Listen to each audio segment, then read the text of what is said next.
صلى الله ربنا على نور المبين أحمد المصطفى سيد المرسلين وعلى آله وصحبه أجمعين وعلى آله وصحبه أجمعين. Yuk sekali lagi, sallallahu ala nuril mubin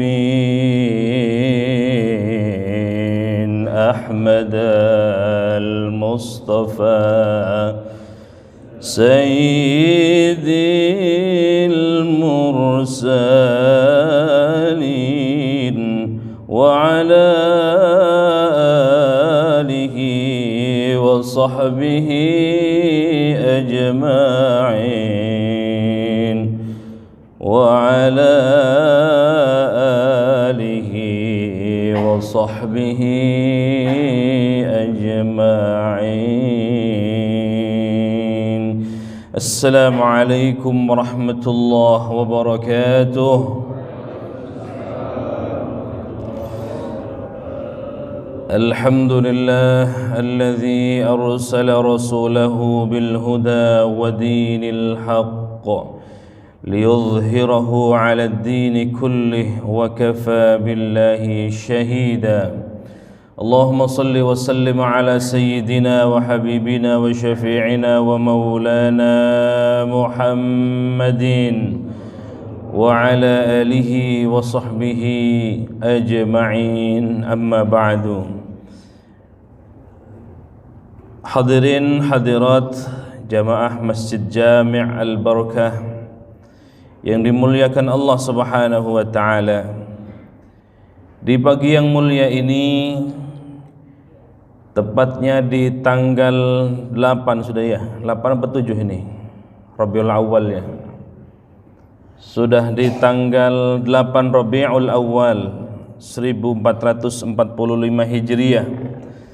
Alhamdulillah kita diberikan panjang umur, diberikan kesempatan kembali bertemu dengan bulan yang mulia, bulan Rabiul Awal, di mana baginda Rasulullah sallallahu alaihi wasallam dilahirkan sekaligus wafat di bulan Rabiul Awal ini.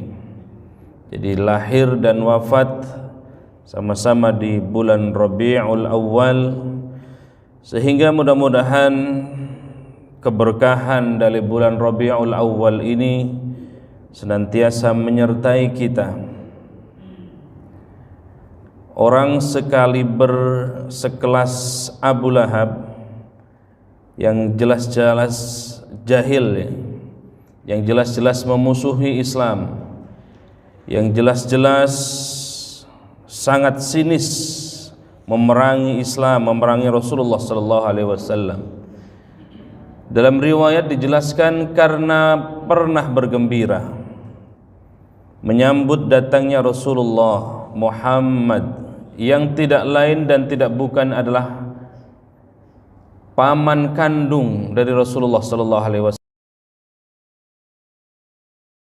Abdul Muttalib, satu di antaranya kakak beradik dengan orang tuanya Rasulullah sallallahu alaihi wasallam yang bernama Abdullah, yakni Abu Lahab. Abu Lahab pernah bergembira menyambut datangnya baginda Rasulullah sallallahu alaihi wasallam karena kelahiran Muhammad itu. Karena bergembira kemudian Abu Lahab memerdekakan budaknya. Karena asbab itu saja jamaah sekalian yang dimuliakan Allah, karena senang menyambut lahirnya Rasulullah sallallahu alaihi wasallam di setiap hari Senin, Abu Lahab yang terpatri di dalam Al-Quran karena kejahilannya dalam bidang akidah, memusuhi Allah, tidak mau menyembah kepada Allah, memusuhi Rasulullah, memusuhi Islam, memerangi Islam dengan cara apapun. Tetapi karena pernah bergembira menyambut datangnya Rasulullah sallallahu alaihi wasallam, dan saking gembiranya hari itu, di hari Senin itu, Abu Lahab atau yang dikenal dengan Abdul Uzza. Abu Lahab itu nama beken, ya, panggilan. Kayak sekarang itu apa ya? Ya. Jadi nama sebenarnya Abdul Uzza. Bagus itu ya, Abdul Uzza namanya. Tapi karena kejahilannya kemudian dikenal dengan Abu Lahab. Karena memusuhi Rasulullah, musuh bebuyutannya Islam, musuh bebuyutannya Rasulullah, maka Abdul Uzza dikasih nama laqab, panggilannya menjadi Abu Lahab.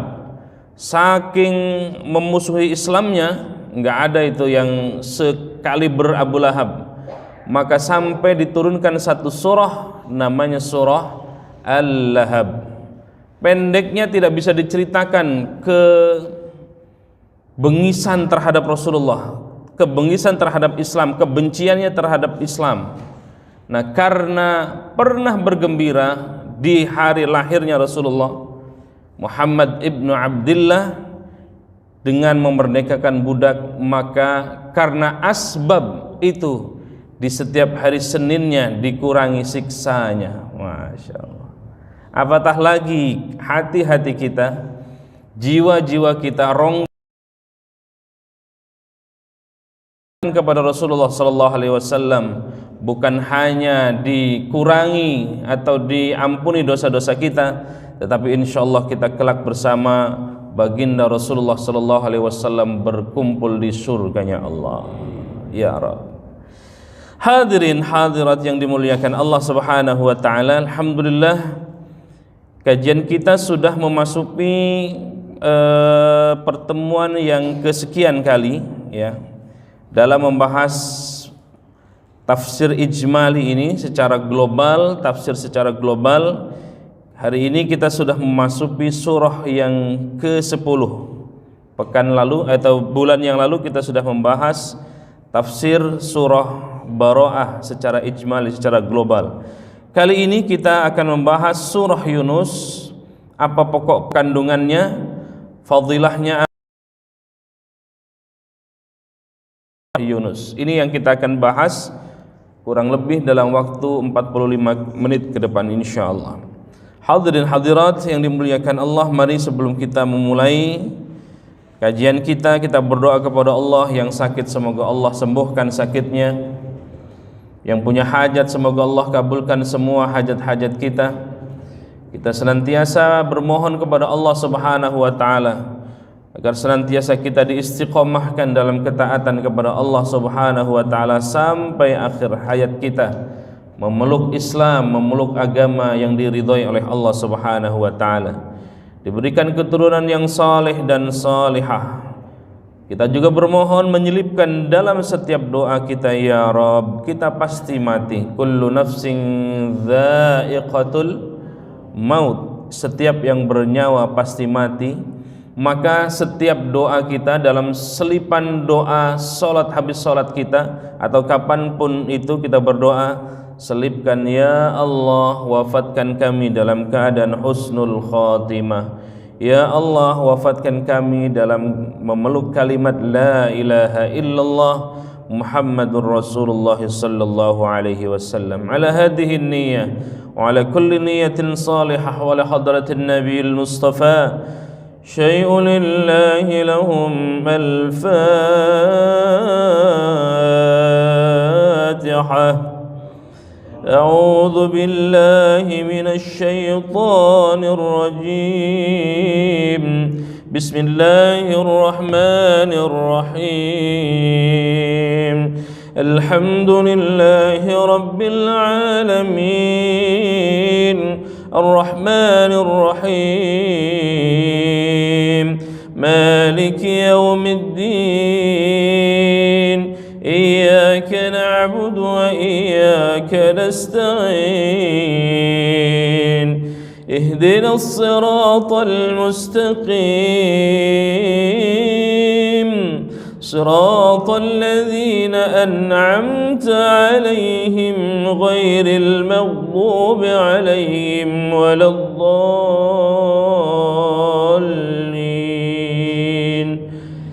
Amin. Yang dekat dengan mushaf silakan membuka mushafnya atau menyimak atau melihat langsung di layar ya. Hadirin hadirat yang dimuliakan Allah Subhanahu wa taala, kita akan membahas surah Yunus ya jamaah sekalian. Kalau kita melihat surah ke-10 ini, surah Yunus namanya, maka kita langsung terbayang dengan salah satu Nabi Allah ya, yakni Nabi Yunus. Jadi ada beberapa nama-nama surah itu terambil dari nama-nama Nabi. Di sini Nabi Yunus. Setelah Yunus adalah Nabi, ada surah Hud, ada lagi surah Ibrahim, ada lagi surah Muhammad. Atau di antara nama-nama Nabi yang dijadikan menjadi nama surah. Ada Nabi Yunus, ada Nabi Hud, ada surah Hud ya, ada surah Yunus, ada surah Muhammad, ada surah Ibrahim ya, Masya Allah.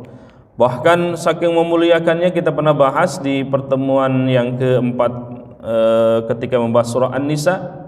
Luar biasa Allah memuliakan wanita, memuliakan ibu, memuliakan perempuan, sampai lahir nama satu surah namanya surah An-Nisa. Tidak ada itu surah Ar-Rijal ya. Itu luar biasa ya benda-benda ya. Nah kali ini jamaah sekalian, di surah yang ke-10 ini adalah nama dari salah satu nabi yang wajib kita imani, yang wajib kita ketahui dari 114.000 nabi. Oh banyak ya. Yang kita tahu hanya 25, itu pun kadang nggak hafal-hafal itu ya. Anak TK itu sudah ngapalin. Adam, Idris, Nuh, Hud, Saleh, Ibrahim. Terus wah ada ini ya.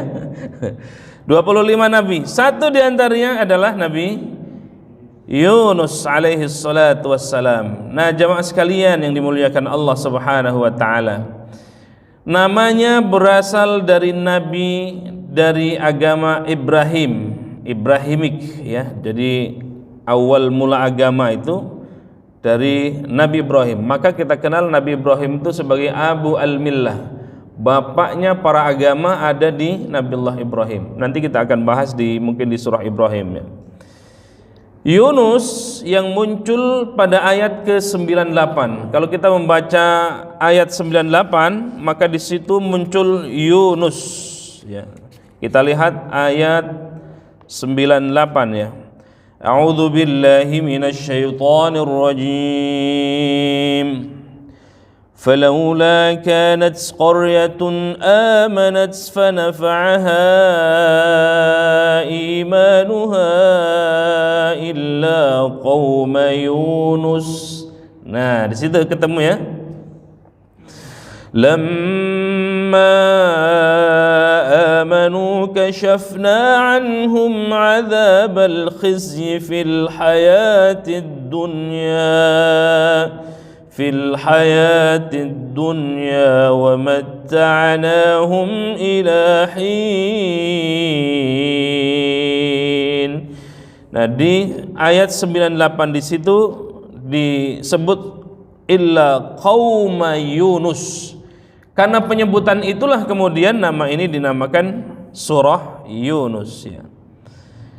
Falaula kanat qaryatun amanat, maka mengapa tidak ada penduduk suatu negeri pun yang beriman ya.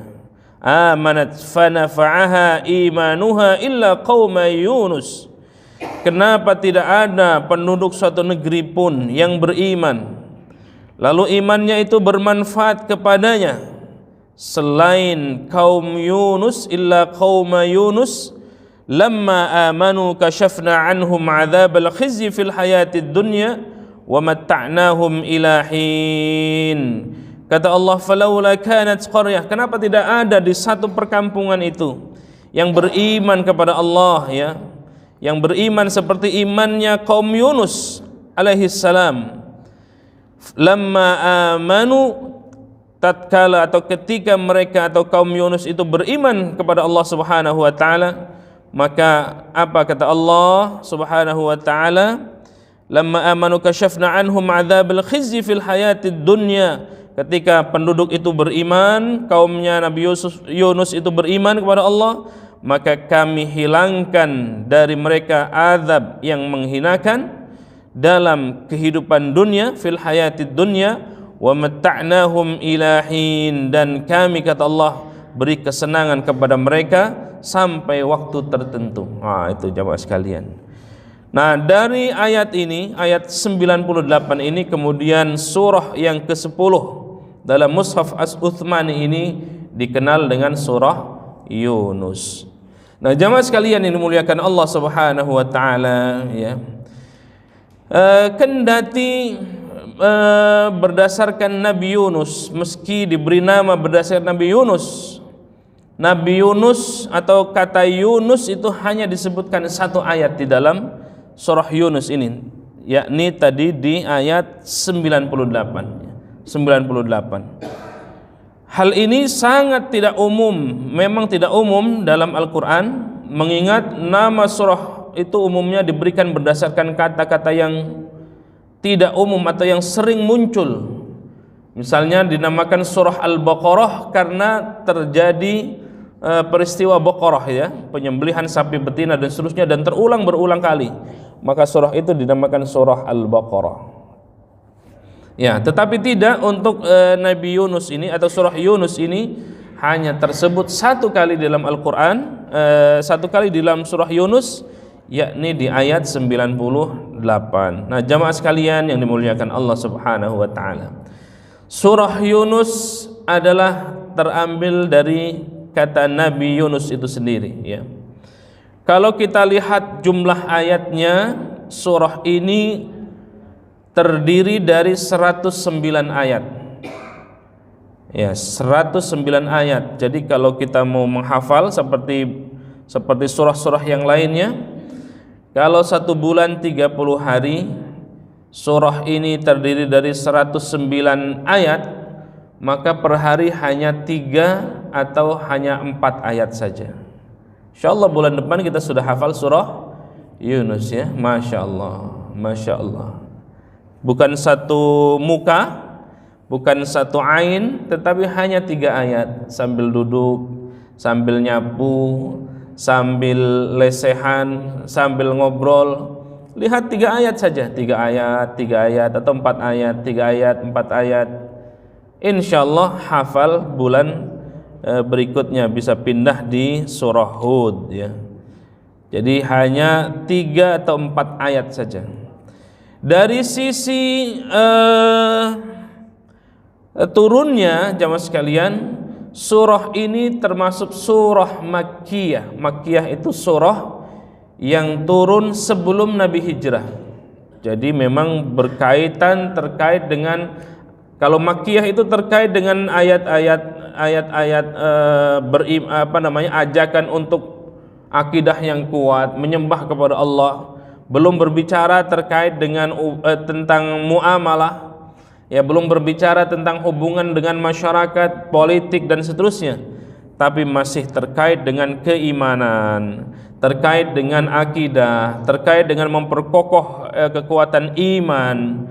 Nah, itu ciri-ciri dari surah Makkiyah. Nah, surah Yunus ini juga semuanya atau hampir semuanya termasuk golongan surah-surah Makkiyah. Jadi turun sebelum Nabiullah hijrah ke Madinah, kecuali hanya beberapa ayat, ada 3 ayat. Nah, 3 ayat ini masuk ke ayat-ayat Madaniyah. Kenapa? Meskipun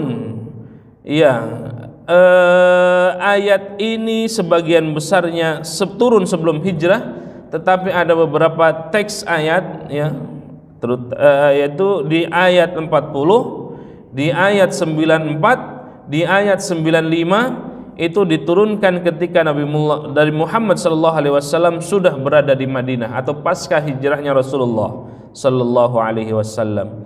Maka khusus 3 ayat ini jamaah sekalian, ayat ini termasuk ayat-ayat madaniyah. Kita lihat misalnya satu ayat ya, ayat 40 ya. Ayat 40 coba kita lihat, kita baca. A'udzu billahi minasyaitonir rajim. Bismillahirrahmanirrahim. وَإِن كَذَّبُوكَ فَقُلْ لِي عَمَلِي وَلَكُمْ عَمَلُكُمْ أَنْتُمْ بَرِيئُونَ مِمَّا أَعْمَلُ وَأَنَا بَرِيءٌ مِمَّا تَعْمَلُونَ. Nah, di ayat 40 ini jamaah sekalian ini dimuliakan Allah Subhanahu wa taala, ini termasuk ayat-ayat madaniyah karena turun setelah Nabiullah hijrah atau turunnya di Madinah. Ya. Meskipun tidak semua ayat seperti yang pernah saya infokan sebelum-sebelumnya, tidak semua ayat kendati turun di Madinah ya itu termasuk madaniyah, atau sebaliknya tidak semua ayat yang turun di Makkah itu masuk Makkiyah.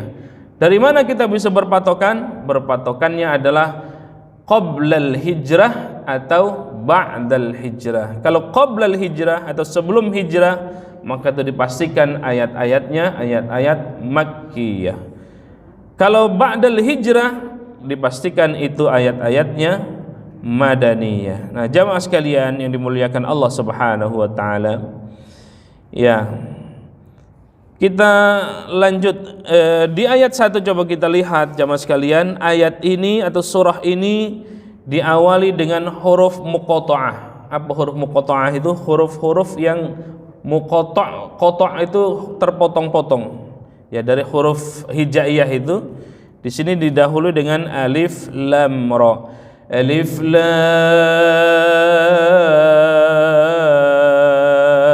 ra.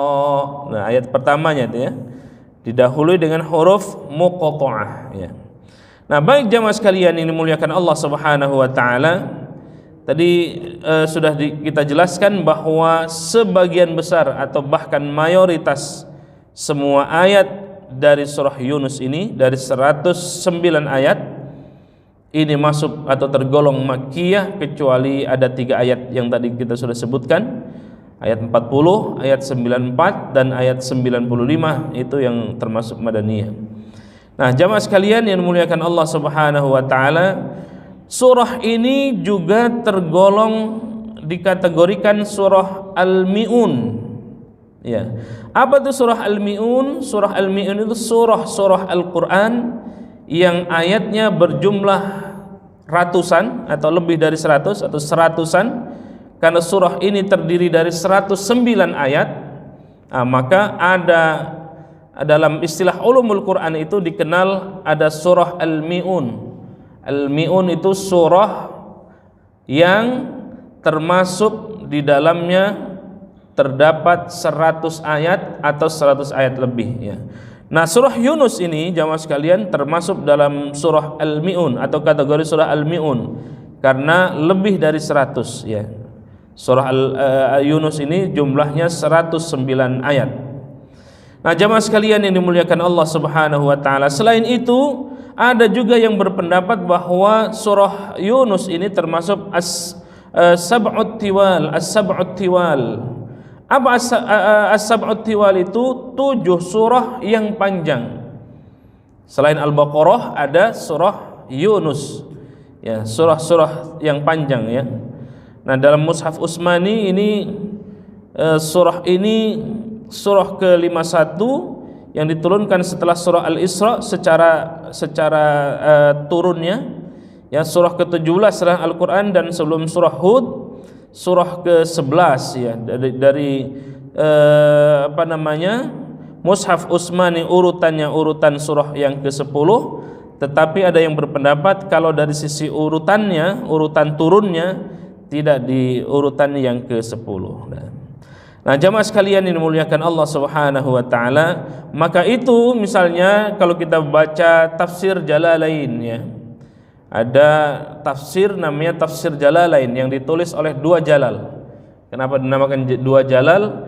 Jalalain itu ditulis oleh pertama Jalaluddin As-Suyuti dan Jalaluddin Al-Mahalli, maka dikenal dengan dua Jalal ya. Nah, jamaah sekalian, bahwa kata dua Jalal tadi, Jalaluddin As-Suyuti dan Jalaluddin Al-Mahalli, mengatakan bahwa surah Yunus ini diwahyukan oleh Allah Subhanahu wa taala sesaat setelah Nabiullah Isra Mi'raj, ya kurang lebih tahun 621 ya Masehi ya. Ya 621 setelah Isra Mi'raj itu kemudian turunlah surah Yunus ini. Nah, jemaah sekalian dimuliakan Allah Subhanahu wa taala, ini pokok-pokok paling tidak ada 11 pokok kandungan ya. Dari 109 surah ini jemaah sekalian memuat paling tidak ada 11 cerita penting atau kandungan penting di dalam surah Yunus. Yang pertama, menjelaskan penetapan Allah bahwa Al-Quran itu bukan sihir. Kenapa ada pandangan demikian jamaah sekalian? Jadi dari dulu, bukan hanya di zaman sekarang jamaah sekalian, kalau kita rame membela Al-Quran, belakangan ini sudah dipolitisasi Al-Quran itu ya. Jadi ternyata dari dulu semenjak Al-Quran itu turun, Al-Quran itu ada yang mengatakan buatan Nabi, ada yang mengatakan Al-Quran itu adalah sihir, Al-Quran itu ini, itu dan seterusnya. Tetapi di surah Yunus ini menjelaskan bahwa Al-Quran itu bukan sihir, Al-Quran itu bukan buatan Nabi Muhammad, tetapi Al-Quran itu huwa kalamullah. Al-Quran itu adalah firman Allah Subhanahu wa ta'ala ya. Jadi kalau ada yang mengatakan bahwa Quran bukan buatan Nabi, nah surah Yunus ini menjelaskan tentang penguatan itu bahwa Al-Quran adalah kalamullah. Yang kedua jamaah sekalian dimuliakan Allah Subhanahu wa ta'ala, bahwa Allah adalah zat yang mengatur alam semesta dan arsy-Nya. Coba bayangkan jamaah sekalian, kita ini bukan hanya belajar ayat-ayat qauliyah. Ayat-ayat qauliyah kita baca 114 surah. Ada 30 juz. Ada 6.236 ayat kita baca. Itulah namanya ayat-ayat qauliyah, ayat-ayat yang bersumber dari Allah Subhanahu wa taala. Tetapi ada ayat-ayat kauniyah melalui alam jagat raya ini juga tanda-tanda alam. Kita harus membaca juga alam jagat raya ini. Nah, di surah Yunus ini jamaah sekalian, Allah yang mengatur alam semesta dan arsy-Nya ini. Kalau tidak diatur oleh Allah, masya Allah ya, kita akan terkagum-kagum kalau kita mempelajari ilmu fisika. Misalnya jamaah sekalian, di dalam Al-Quran berbicara tentang Allah atau matahari itu berjalan sesuai dengan porosnya, berputar sesuai dengan porosnya. Bulan juga demikian, bintang juga demikian. Coba andai ini bukan ciptaan Allah, maka bulan mengejar bintang, bintang mengejar matahari, akan tabrakan. Maka kalau tabrakan, maka terjadi kiamat. Tapi masya Allah, subhanallah, Allah mengatur semua itu sesuai dengan edaran, sesuai dengan porosnya masing-masing. Maka kalau kita tidak teratur, bayangkan itu ya, matahari saja teratur. Kalau terbitnya dari barat, lalu kemudian dari timur, kemudian munculnya dari timur, lalu kemudian tenggelamnya di barat, itu artinya normal. Tetapi kalau sebaliknya, maka itulah terjadi kiamat. Atau misalnya matahari tidak terbit di siang hari, tetapi dia maunya misalnya di malam hari saja, maka apa yang terjadi? Maka terjadi kekacauan dalam angkasa raya ini, atau terjadi ketidakseimbangan misalnya, maka yang terjadi adalah itulah kiamat, ya. Atau misalnya ini kemarin saya acara di Pulau Indah Kapuk sana, PIK yang dulu sempat ramai itu. Rupanya Masya Allah terjadi bangunan-bangunan yang luar biasa dan penjagaan ketat. Saya kemarin 3 hari di sana, ada akselerasi guru besar UIN, dan yang dulu ribut ternyata sudah jadi sekarang. Seperti kalau kita ke Singapura itu, seperti itu mewahnya, dan memang aksesnya hanya orang-orang tertentu saja. Ya, Masya Allah, ya. Dan itu diuruk kan dari lautan diuruk. Kalau lautan sudah diuruk, pasti ekosistemnya akan berubah, ya. Maka terjadi pemanasan global misalnya. Lalu gunung-gunung sudah mulai digusur. Rawa-rawa, ada rawa nggak di sini? Kayaknya udah nggak ada, ya. Jadi perumahan semua. Dulu masjid ini mungkin yang paling awal siapa yang tinggal di sini? Tahun berapa ini perumahan? 95 mungkin masih asri barangkali, ya Bunda, ya. Sekarang sudah ditanami gedung-gedung yang luar biasa, percepatan pembangunannya cepat sekali. Nah, jamaah sekalian dimuliakan Allah Subhanahu wa taala. Yang ketiga, menjelaskan bahwa syafaat hanya dapat diperoleh dengan izin Allah, ya. Ada satu syafaat, jamaah sekalian, ya, satu syafaat dari baginda Rasulullah sallallahu alaihi wasallam. Ketika kita ini kan baru 2 masa, baru dua tahap kehidupan kita. Yang pertama dari alam rahim, kita sudah selesai di alam rahim. Yang kedua alam dunia. Jadi baru 2 tahap saja. Apakah tahap yang kedua ini kita panjang usianya atau panjang kehidupan di alam yang kedua? Tidak. Hanya berapa tahun? Kalau meminjam hadis baginda Rasulullah sallallahu alaihi wasallam, usia hamba-hambaku, kata Nabi, baina sittin wa sab'in, antara 60 sampai 70 tahun. Yang sudah 59, oh berarti 1 tahun lagi itu, ya. Atau yang lewat, oh masih ada kesempatan sampai 70 tahun, ya. Yang sudah 69 tahun, 9 bulan, wah tinggal berapa bulan lagi. Yang lewat dari 70 tahun, bonus. Bonus, ya. Karena baina sittin wa sab'in, antara 60 sampai 70 tahun saja. Jadi kalau ada yang sombong karena kekayaan, dulu ada orang yang sombong karena kekayaan lebih dulu daripada kita. Qarun namanya. Qarun bagaimana nasibnya?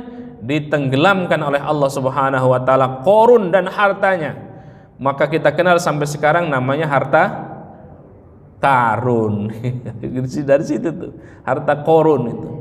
Kalau ada yang sombong karena jabatannya, karena kekuasaannya, mentang-mentang menjabat 2 periode misalnya. Ya memang hanya 2 periode kan. Presiden 2 periode. Apalagi yang 2 periode? Kepala wali kota, lalu kemudian bupati, itu 2 periode semua itu.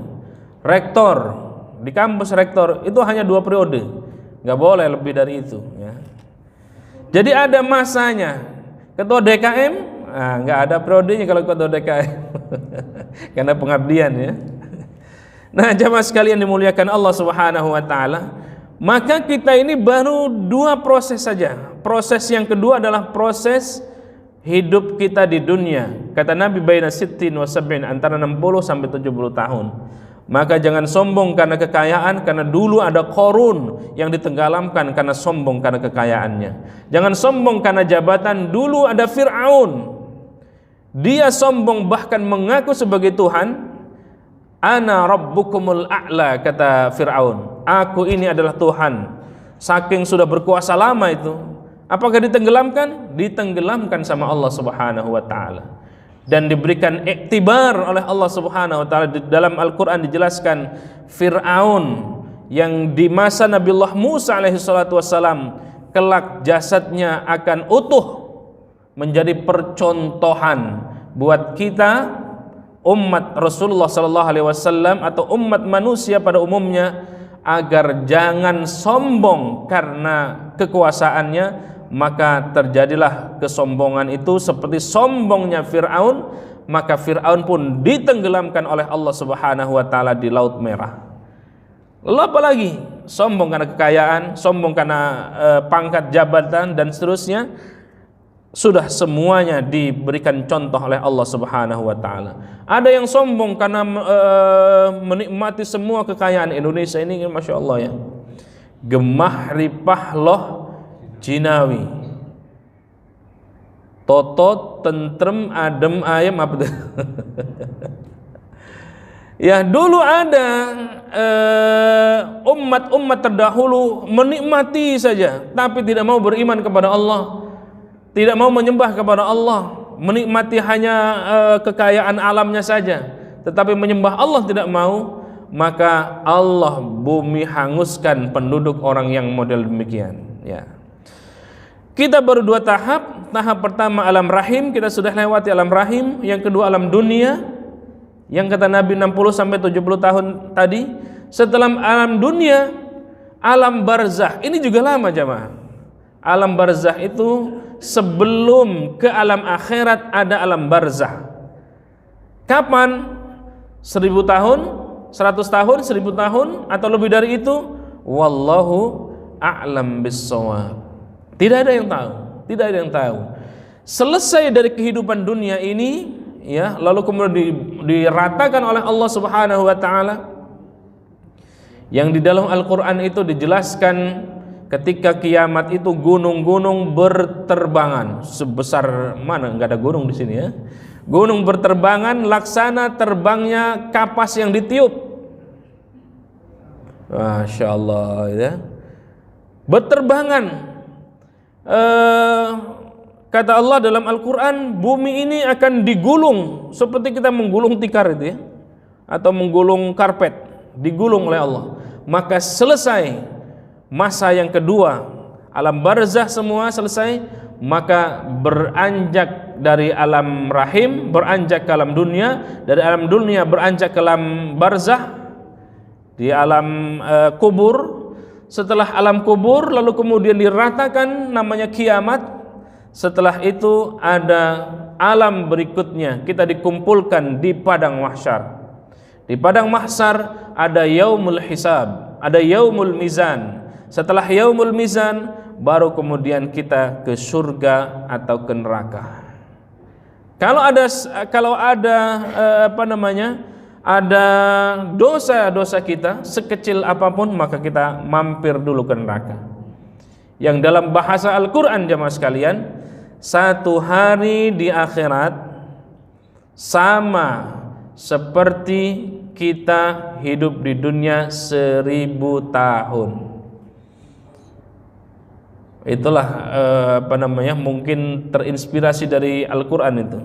Khairil Anwar, aku ingin hidup 1000 tahun lamanya. Sudah 70 tahun aja kapan dipanggil? 80 tahun, apalagi sakit-sakitan. Mudah-mudahan kita sehat semua ya. Nah, ketika di yaumul hisab, yaumul mizan itu semua orang berlomba-lomba, semua orang sibuk dengan urusan sendiri. Bunda, nanti suami sibuk dengan urusan sendiri. Ibu sibuk dengan urusannya sendiri, anaknya sibuk dengan urusan sendiri. Bagaimana tidak sibuk dengan urusan sendiri?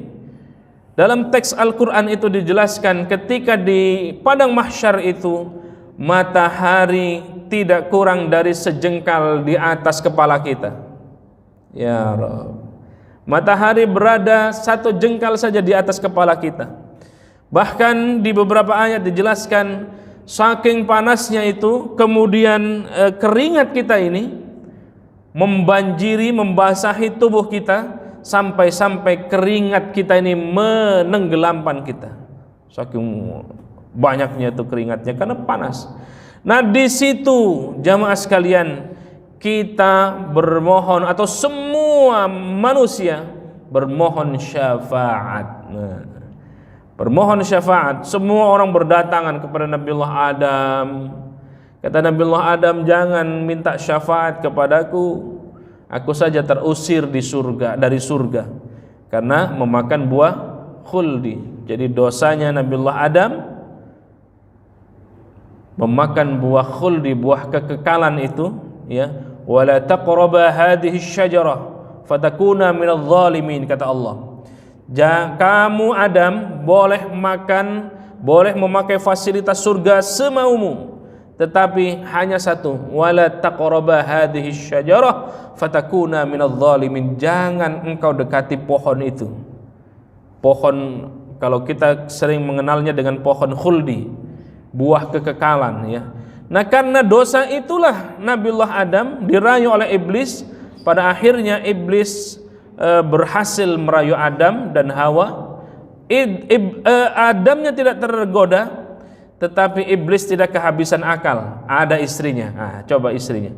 Adamnya kuat imannya, tapi kadang-kadang godaan ke istrinya, ayolah bang, makanlah bang.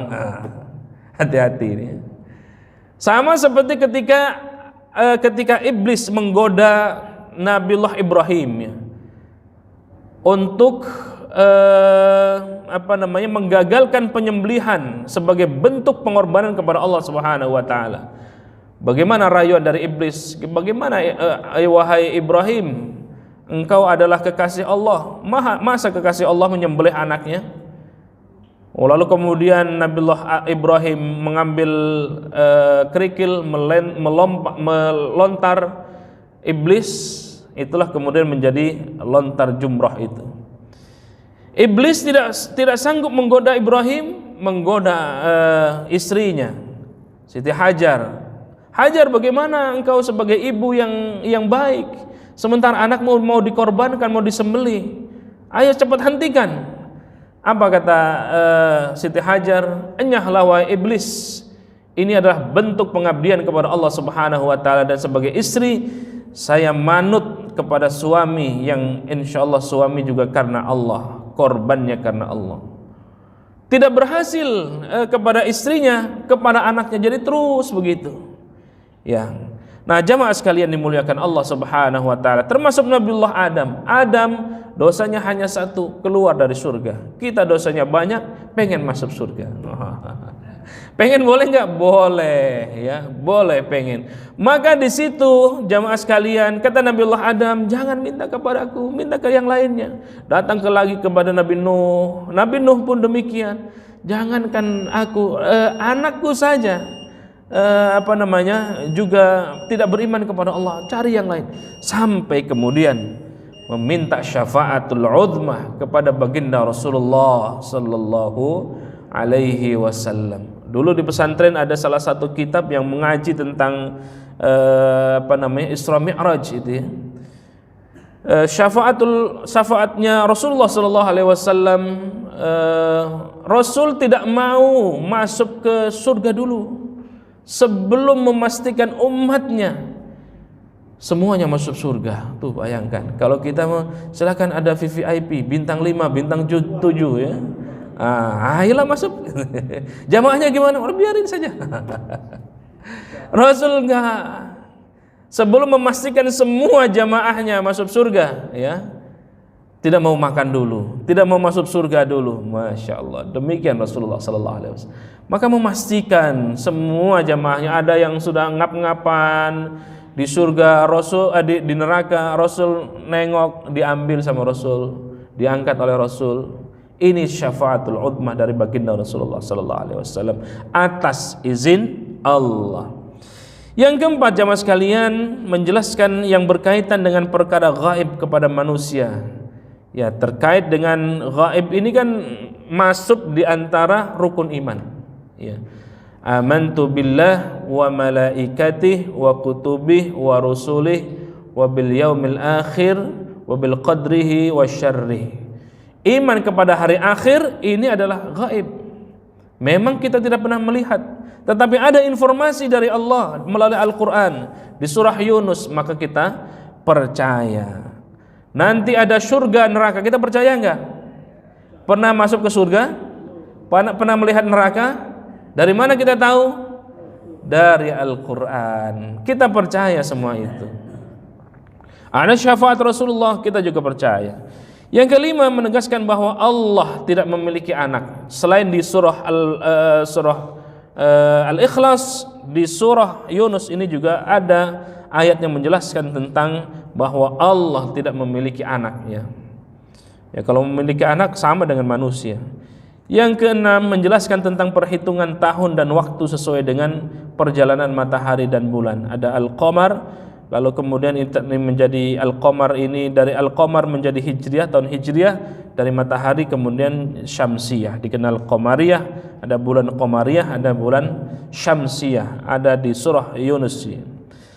Lalu yang ketujuh, menjelaskan tentang hukum mengada-adakan sesuatu terhadap Allah dan mendustakan ayat-ayatnya. Jangan sampai ketika kita mengadakan sesuatu terhadap Allah dan mendustakan ayat-ayat Allah, maka Allah azab karena kita mendustakan ayat-ayat Allah. Di yang kedelapan, cerita tentang kisah Nabi Nuh dengan kaumnya. Masya Allah, Nabi Nuh itu jamaah sekalian ya, kalau Rasulullah itu berdakwah hanya 23 tahun, 13 tahun di Makkah, lalu kemudian 10 tahun di Madinah, tetapi mengalami kemenangan. Fathu Makkah itu kemenangan Rasulullah sallallahu alaihi wasallam. Tapi untuk Nabiullah Nuh, Masya Allah, 50 tahun pengikutnya hanya satu. Kalau ada ceramah begini ditutup kupingnya umatnya Nabi Nuh tuh. Nakal banget itu umatnya, Nabi Nuh itu ininya, kaumnya. Kalau Nabi Nuh dalam surah Yunus itu dijelaskan, kalau Nabi Nuh mengajak kepada Allah, mengejek, apaan sih Nuh, anak kemarin, gak kira-kira gitu. Lu siapa sih gitu. Begitu berceramah, kupingnya ditutupin coba. Masya Allah, begitulah Nabi Nuh. Maka konon dalam beberapa riwayat itu pengikutnya Nabi Nuh itu setiap 50 tahun pengikutnya hanya satu. Ya Allah, hidupnya Nabi Nuh 950 tahun, paling lama tuh. 900 plus 50 di surah di Al-Quran, di surah Yunus dijelaskan juga. Jadi kalau 900 tahun pengikutnya Nabi Nuh berapa tuh? Kalau 50 hanya pengikutnya satu, cuman berapa orang ya? Nggak banyak itu, nggak banyak. Masya Allah. Nah, itu saya kira jamaah sekalian ya. Selain itu cerita juga tentang Nabi Musa dan Fir'aun, tadi kita sudah singgung tentang sihirnya. Itu di dalam surah Yunus juga ada. Jadi kalau dulu sihirnya dengan sihirnya Fir'aun itu dengan ular, tambang dipotong-potong jadi ular, tambang dipotong jadi ular. Lalu kemudian Allah berikan mukjizat kepada Nabi Musa. Lempar itu tongkatnya tongkatnya Nabi Musa, kemudian memakan para tukang sihir yang membuat ular-ular kecil tadi itu. Nah, itu sihir masa lalu. Kalau sekarang kan sihir-sihirnya banyak itu, dengan uang itu juga jadi sihir itu ya. Kemudian turut semua. Kemarin yang lagi rame di mana itu, di Batam itu ya, itu sihirnya dengan kekuasaan itu. Sihirnya dengan uang. Kalau sudah uang, Masya Allah ya, mudah-mudahan lahir Fir'aun baru dalam artian yang membela kebenaran itu ya, diberikan kekuatan oleh Allah Subhanahu wa taala. Yang ke-10 menceritakan tentang kisah Bani Israel setelah keluar dari negeri Mesir.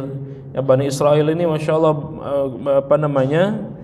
dijelaskan di banyak Al-Quran. Memang satu sisi diberikan kelebihan oleh Allah Subhanahu wa taala, tetapi di sisi yang lain juga menjadi kaum yang paling menentang kepada Allah Subhanahu wa taala.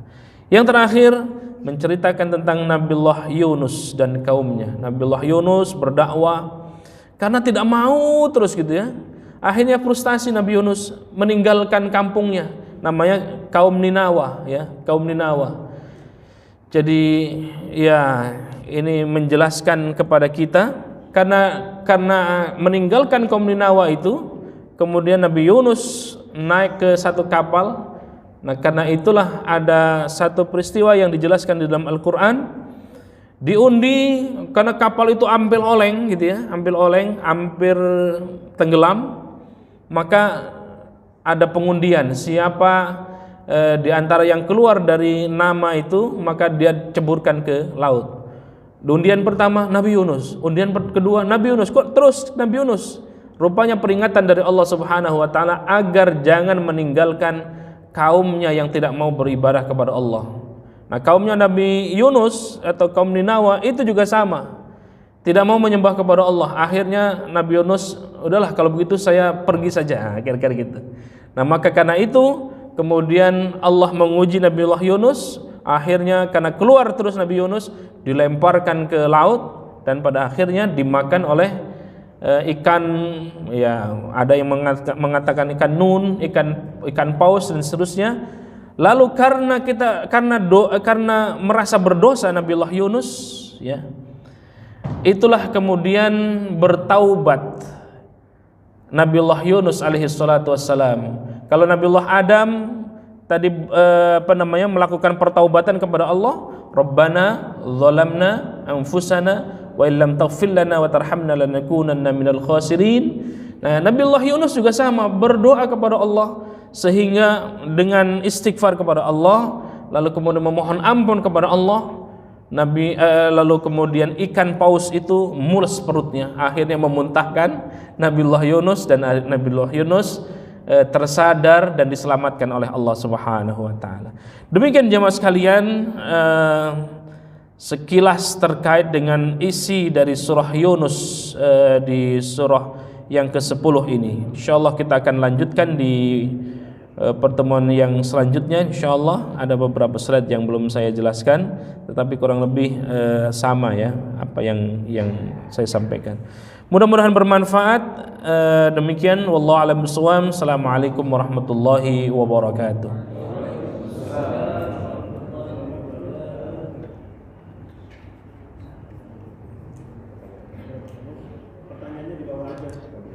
Ya sambil sarapan ya, karena sudah waktu syuruk. Kita tutup dengan doa kafaratul majlis. Subhanakallahumma wa bihamdika asyhadu an la ilaha illa anta astaghfiruka wa atubu ilaik.